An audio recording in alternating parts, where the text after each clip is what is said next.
Muchas gracias, Pedro, y bueno, es un placer estar aquí, vernos de nuevo las caras después del momento al que hace referencia Pedro, antes de las elecciones generales, después de las elecciones municipales, en donde ya se anticipaban algunas tendencias. Realmente se trata no tanto de analizar los datos concretos como de contextualizarlos y ver un poco en el entorno y la tendencia que marcan. Decíamos algunas cosas que eran interesantes, como que la política o la estructura de la política había cambiado. Se partía un poco, lo que tienen ahí en la pantalla, los ciclos por los que se había pasado en los últimos años, en la última década, en donde se había planteado una estructura de partido mayoritario que había entrado en crisis en el 2011. Después se inaugura una nueva etapa económica en donde realmente es la llamada nueva política. Al final de ese ciclo realmente lo que tenemos es la crisis de la nueva política, y lo que está emergiendo surgió ya en las municipales.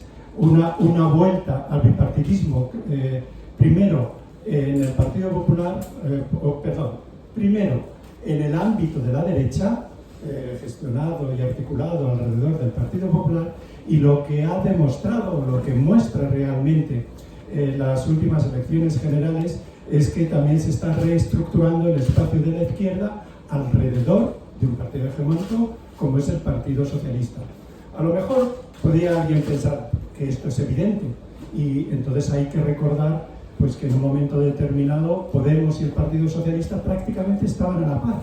Por lo tanto, había una amenaza real o una tendencia real del debilitamiento del Partido Socialista, y de que el espacio de la izquierda se articulara alrededor de una serie de partidos políticos, etcétera, en donde no había un partido hegemónico. Sin embargo, lo que indica realmente los datos de las elecciones generales últimas es precisamente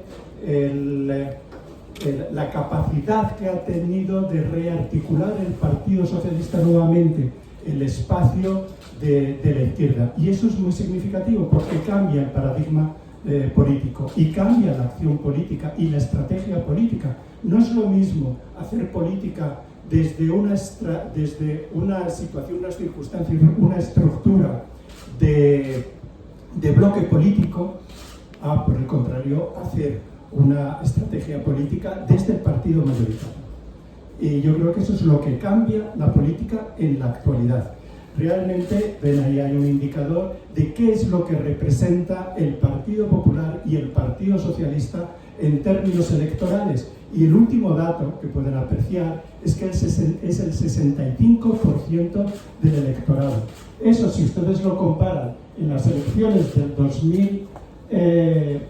2015, en donde es el 51%, del 51 al 65, supone un cambio muy sustancial, de carácter estructural.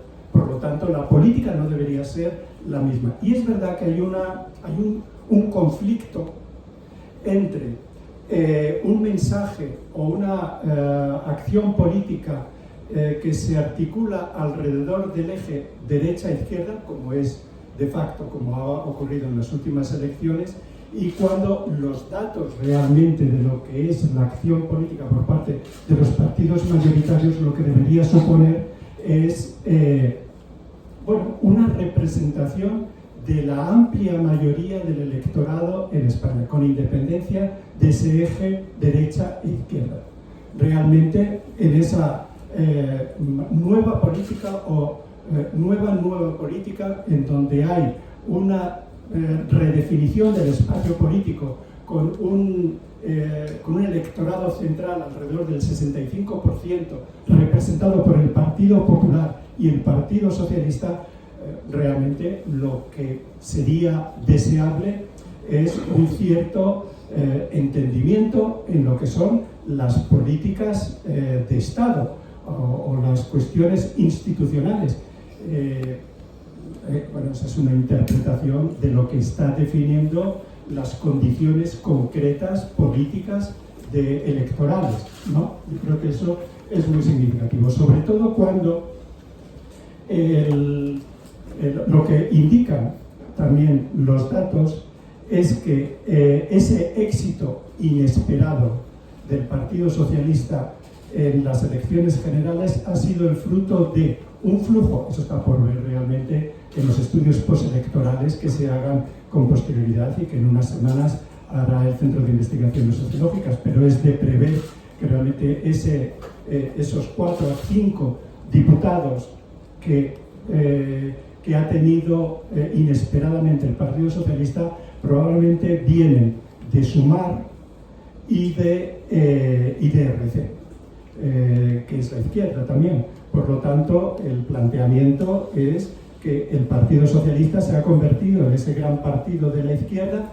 centrado, no condicionado, o no debe estar condicionado por los extremos, y por lo tanto lo que es deseable es que la acción política a partir de los resultados de estas elecciones represente adecuadamente lo que es el sentir ampliamente mayoritario del 65% del electorado, y que la acción política, los electores, muchas veces se habla de lo que nos han dicho los electores. Lo que han dicho los electores realmente de estas elecciones es que la política debe estar articulada alrededor del Partido Popular y el Partido Socialista. Eso es lo que dicen los datos realmente.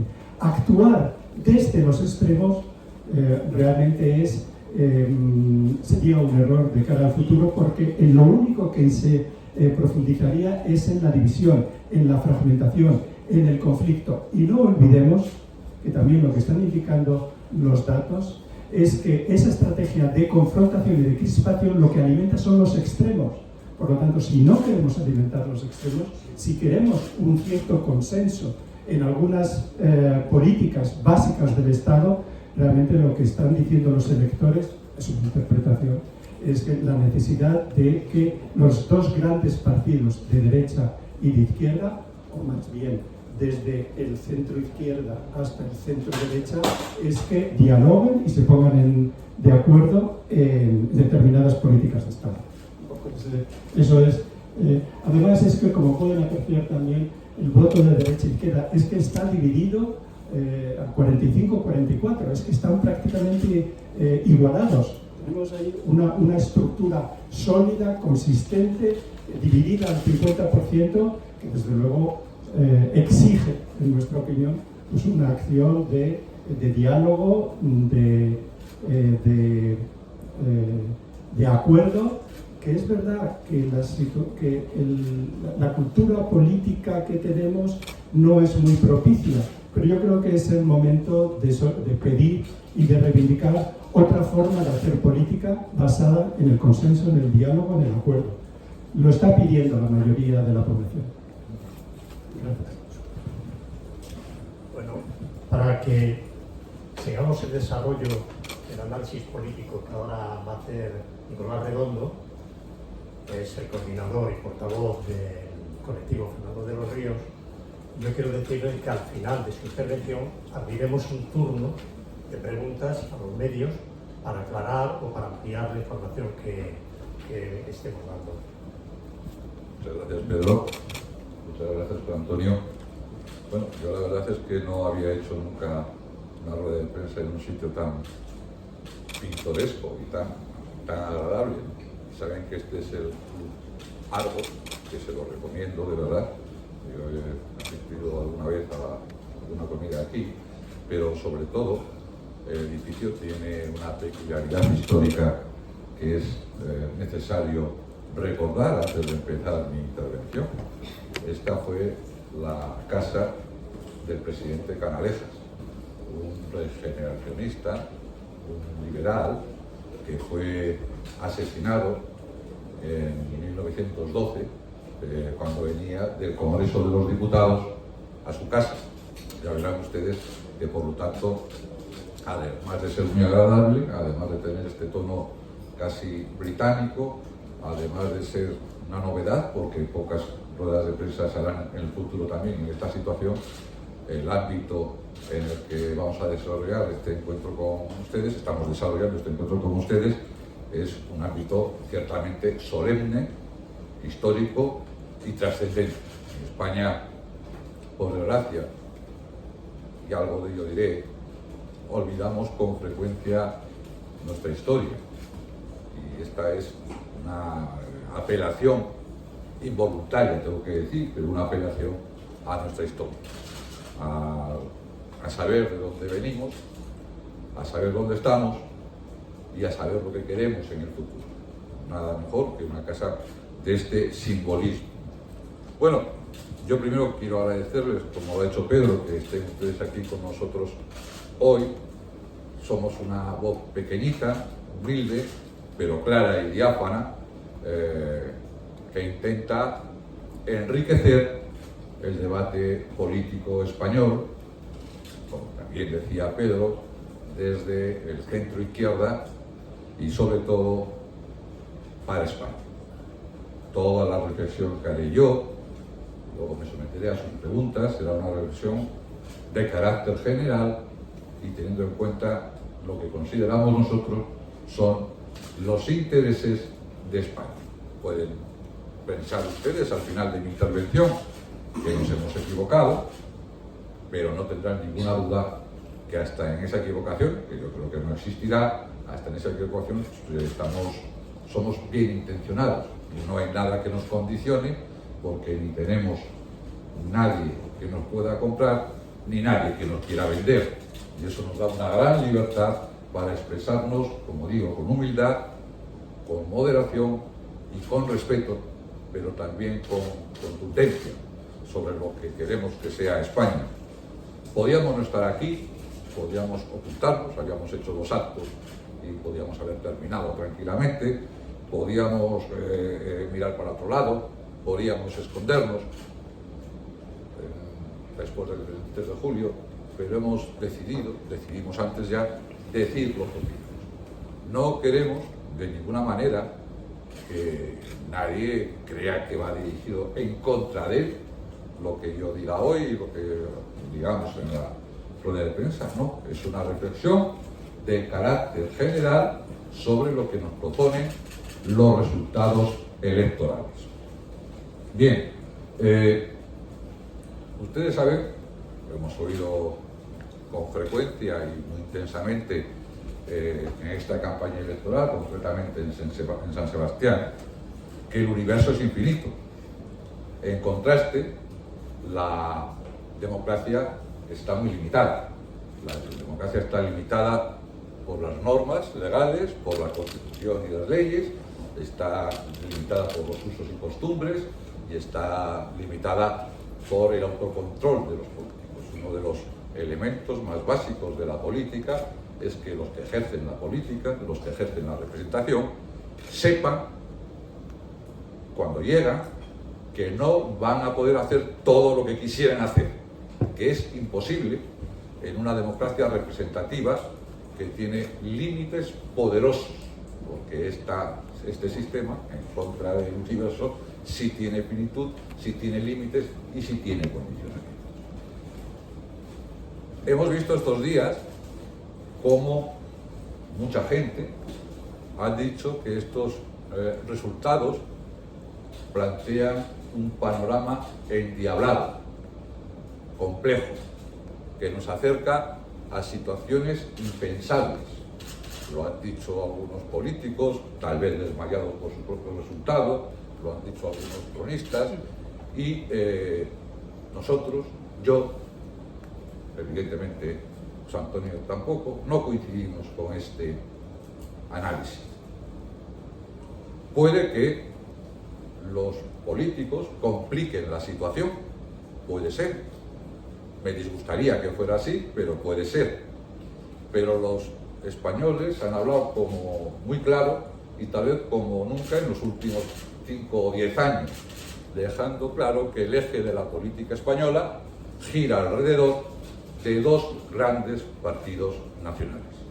El partido que representa el centro derecha, el Partido Popular, y el partido que representa el centro izquierda, el Partido Socialista Obrero Español. Y no quiero que se me pase la oportunidad, hablando de estos dos grandes partidos, de expresar mi felicitación a los dos grandes partidos. Al Partido Socialista, porque ha vencido los sentimientos contrarios, las expectativas y las encuestas, manteniendo un magnífico resultado, y al Partido Popular, como no le voy a felicitar, siendo el partido ganador, el que ha ganado en definitiva las elecciones. Para los dos, mi felicitación, y decir que además ese resultado, que si no lo ves, que si lo ves desde lejos, no con los afanes partidarios y de tribu, pues a mí me dejó relajado el domingo pasado.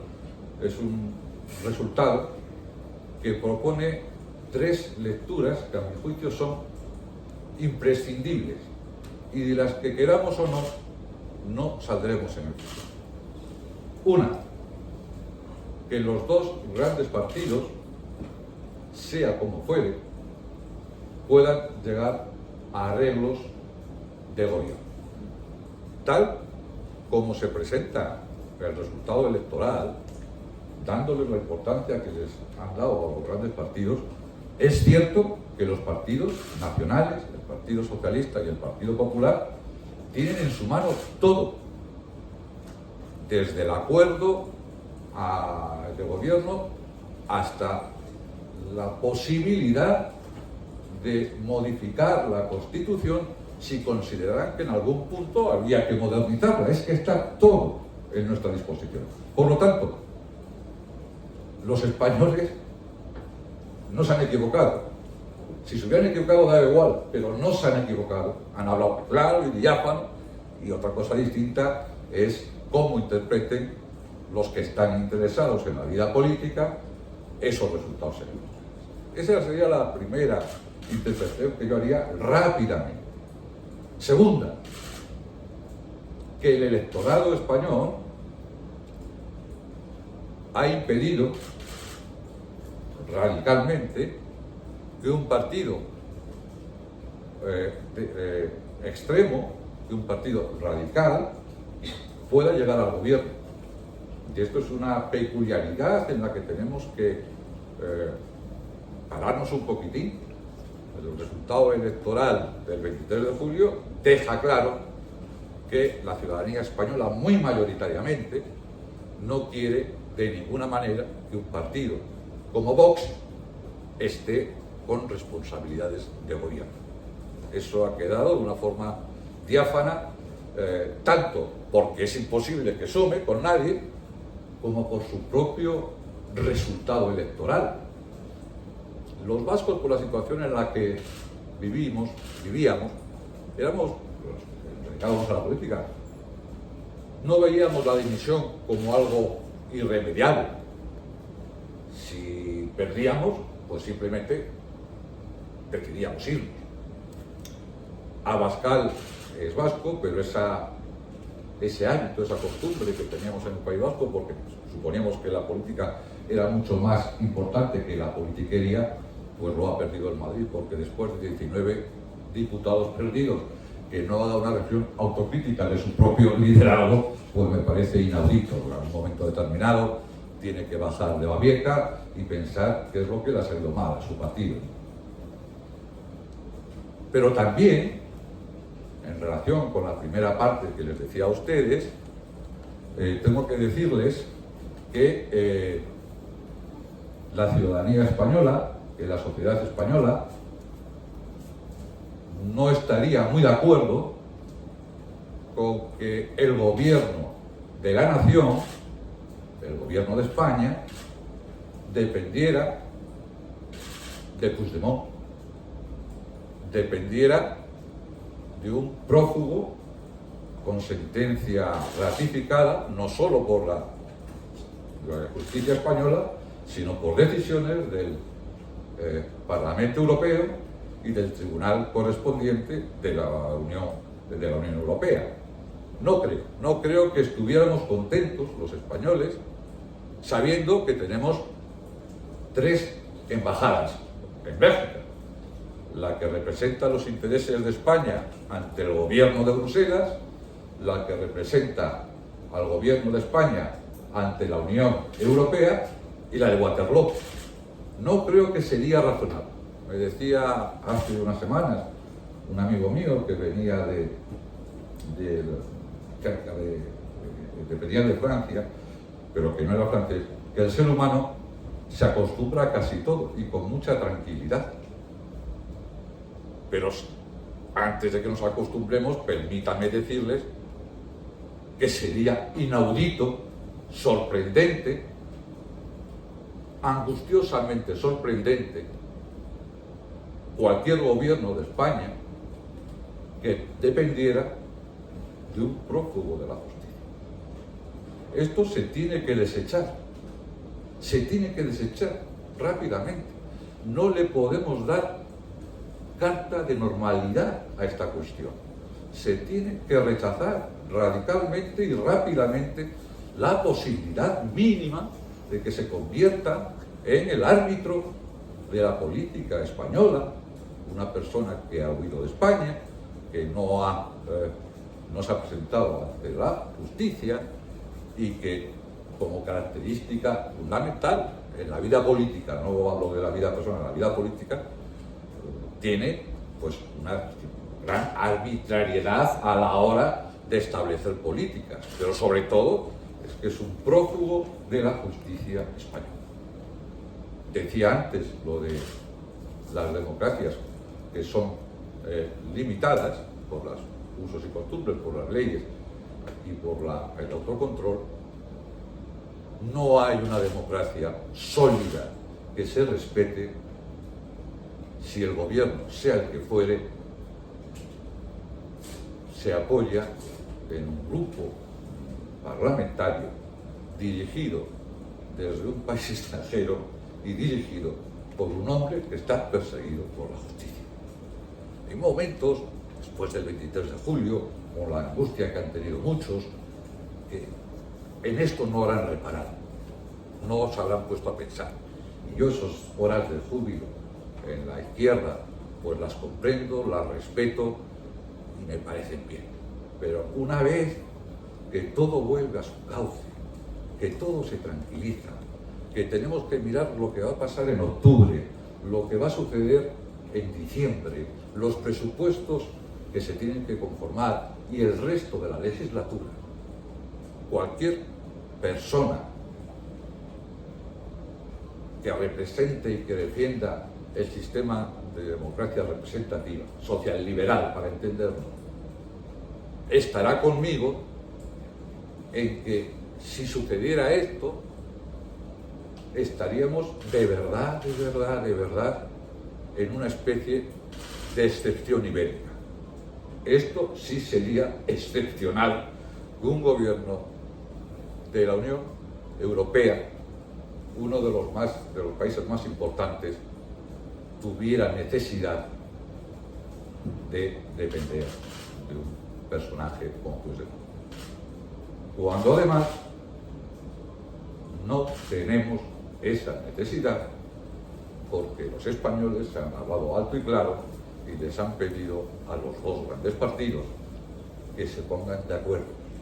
Como comprenderán ustedes, yo no me voy a introducir en lo que les corresponde a los partidos políticos, pero les digo que hay una amplia gama, no ilimitada, pero una amplia gama de posibilidades de acuerdo que satisfagan a la inmensa mayoría de los españoles y que no provoquen inquietud, zozobra y desasosiego en la sociedad española.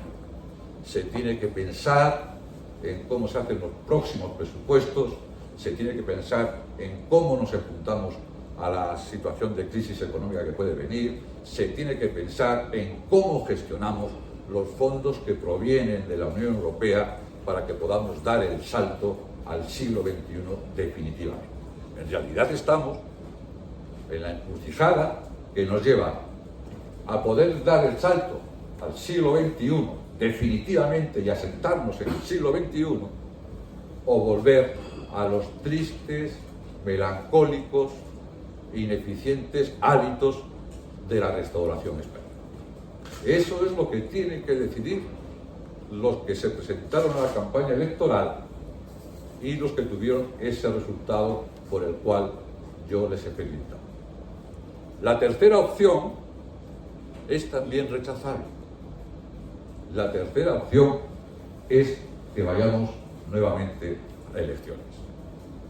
No habría ninguna justificación y sería una impugnación de carácter general a la clase política española que tuviéramos que ir en plazo breve de tiempo a elecciones. Porque, como decía anteriormente, las posibilidades de entendimiento, si no caemos en los sectarismos del pasado, están encima de la mesa.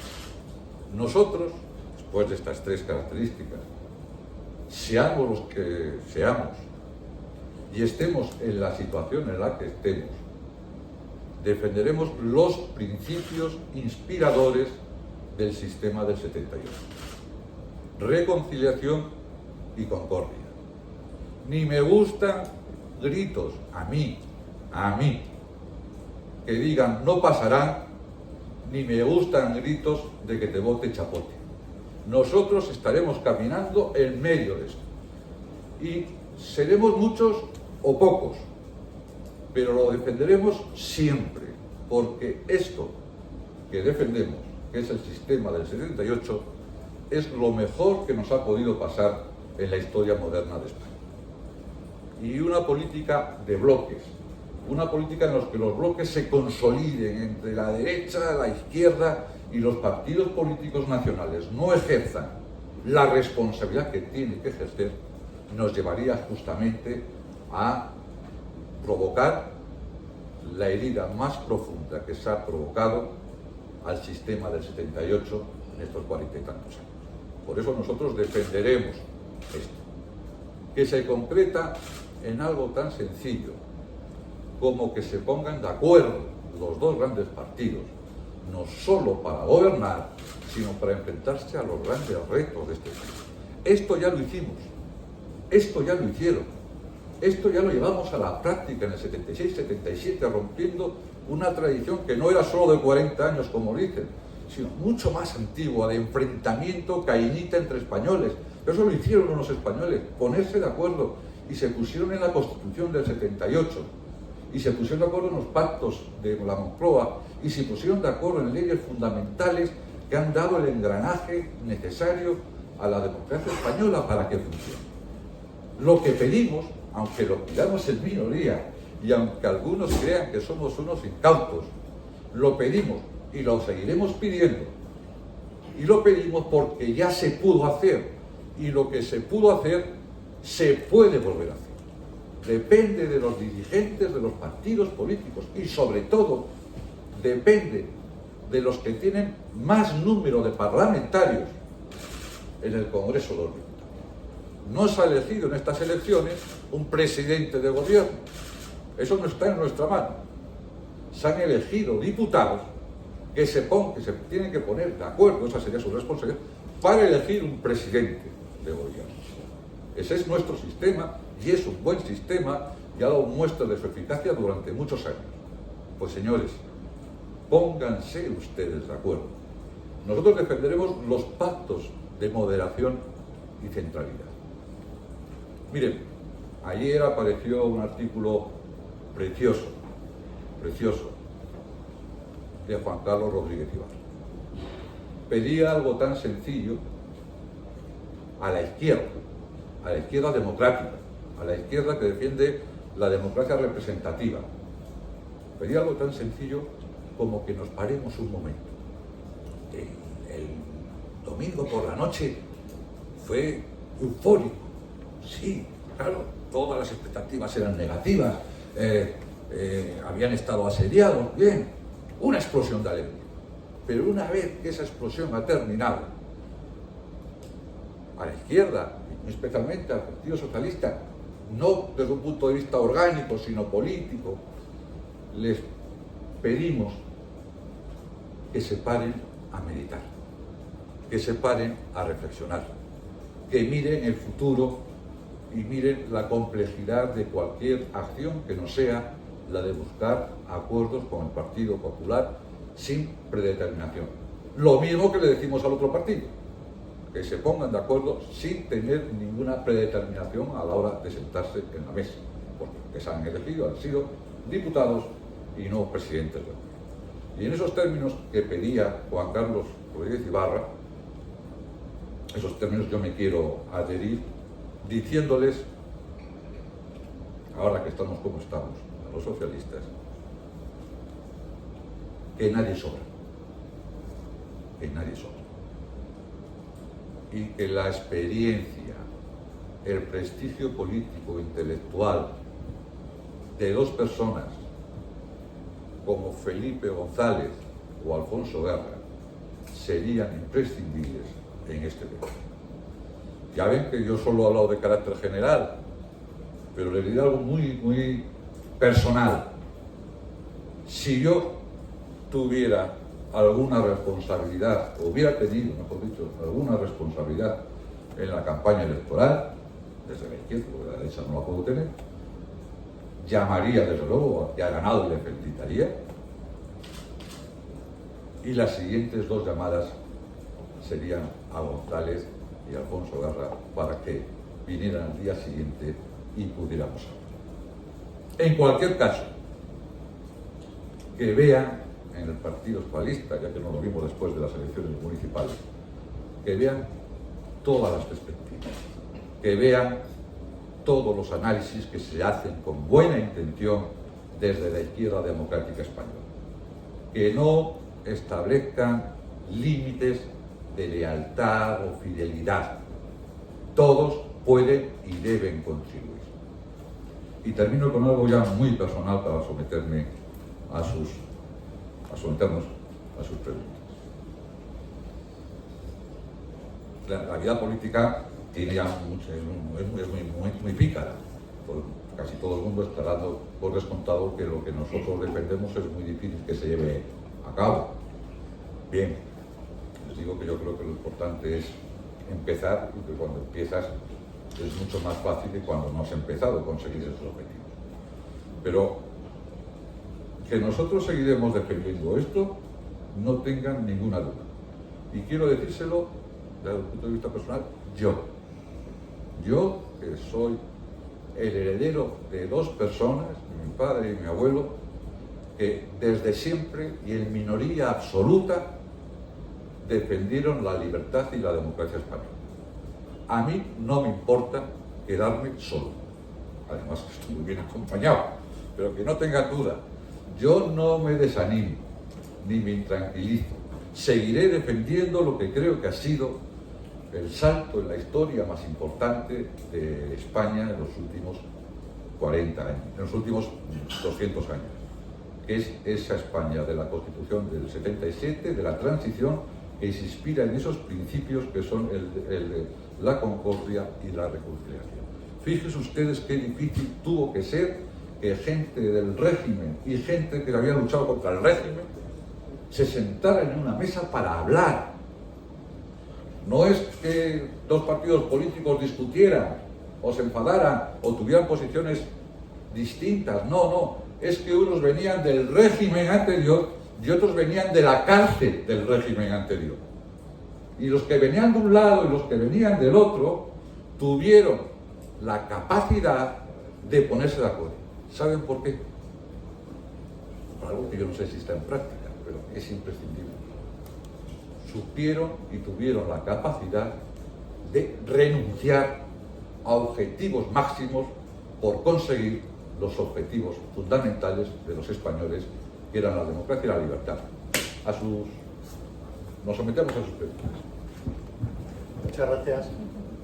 Muchas gracias. Sí, por favor, yo voy a ir concediendo las palabras. Si pueden ustedes presentarse al mismo tiempo, se lo agradeceríamos. Tiene usted la palabra, por favor. Buenas, soy Karen Bacán, del Español. Quería preguntar más concretamente si entonces ven posible pues un gobierno de coalición entre